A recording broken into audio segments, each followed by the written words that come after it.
We are starting the last lesson in this chapter, and so we're going to be talking about percents here, um, and how we're going to use proportions to find our percents. So we have our percent proportion. There are a couple ways to think of it. You can think of it as is over of equals our percent over 100, because percent is part of our 100. But really what it comes down to is our part over the whole, because that's going to be equal to our percent, which is part, and our whole is 100. And so part over whole equals percent over 100. And the reason we say is over of is because a lot of our percent problems uses the words is and of. But is represents the part, and of represents the whole. And then when we look at percent over 100% is the part, how much of the 100, which is our whole. All right, so getting started, what percent, so since it's what percent, that's our unknown, we don't know that, of 56 is 42. So is 42, 42 is going to be my top, is over of, 56 is my whole, 42 is my part, and that is equal to my percent, I'm going to call it P, over 100. You can call it X, you could call it R, you could put the percent symbol. It's a variable. It's our unknown. From here, we just use our cross multiplication to solve. And so we're going to take 56 times P, so we're going to have 56P equal to, and then 42 times 100, which is 4,200. And then we're going to divide both sides by 56 because that's how we solve this equation. And so P will equal 4,200 divided by 56 is 75. And so then that's our answer. 75%. Because if it's just a number, it's not really a percent. So write that to where you can actually see the percent symbol. That is our answer. All right, so this next one, again, what percent, so we're looking for P over 100, of 40 is 2.5. So of is our denominator, is our numerator, and then we just cross multiply and solve. So 40 times P equals 250, because 2.5 times 100 is 250.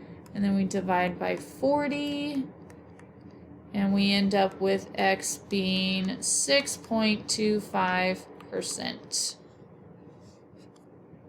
And that's a terrible looking 6. Let's see if I can fix it without making it look too terribly worse. 6.25%. So that's setting up to solve for a percent. Okay, well, here we have a shirt that normally costs $38.50, and it is on sale for 30% off. What is the sale price of the shirt? So this is where we actually get into, like, well, where am I going to use percents in real life? Here it is. And so this is my whole, right? That's our total. And then here's 30% off, and we're looking for the sales price, which is our part. So if we're taking 30% off, the way I go to figure it is we want to know what is the sales price. So how much are we paying? So if we take 100 minus 70, whoop, Miss Cara just gave the answer away.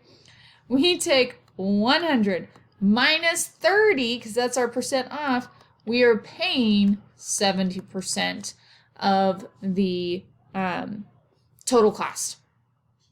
So we want to know what is 70%. So we're going to do, I don't know the sales price, so I don't know the part, but I do know the whole, which is $38.50.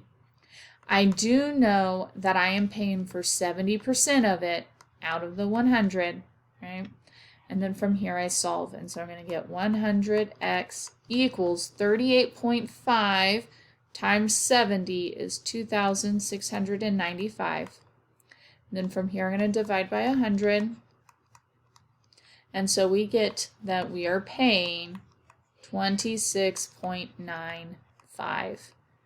And so that is our sales price for the shirt. Now, if you forget to subtract from the 100, then what you can do, if we did 38.50 equals 30 over 100, we would find out how much we are subtracting off. And so we would still end up with 100x, but we would have 38.50 times 30. And so that would be 1,155. And then I divide that by 100. And so then we end up with x equals 1155. And then we just have to remember that I subtract this from the original. This is how much we take off. And so 38.50 minus 1155. Oops, my phone didn't want to cooperate there. Minus 1155 is, I was just double checking to make sure I did all my math right, 26.95. So notice we got to the same answer either way, so it's all in. Do you want to subtract from 100, or do you want to subtract it, at the end once you find out how much you take off? Because this was dollars off.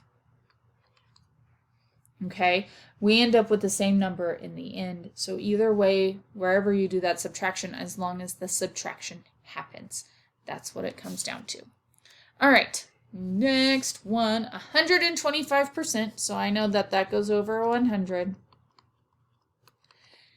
Of what number is 17.5? So is 17.5 goes on top of is what I do not know.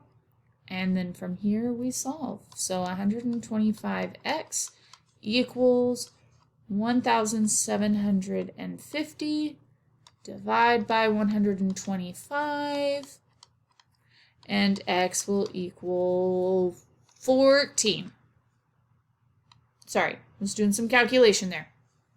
So 1,750 divided by 125 is 14. And so 14 is our total, and 17.5 is our part. And you may go, but Mrs. Cartwright, our part is more than our whole. But you got to think about it. We are at 125%, which is greater than 100 also. So it does make sense that our whole is smaller than our part. All right. That is where I'm going to stop this video. We're going to do simple interest in it. My finger got really clicky, so that may have clicked out or got cut out. Anyway, I'll see you in the next video about simple interest.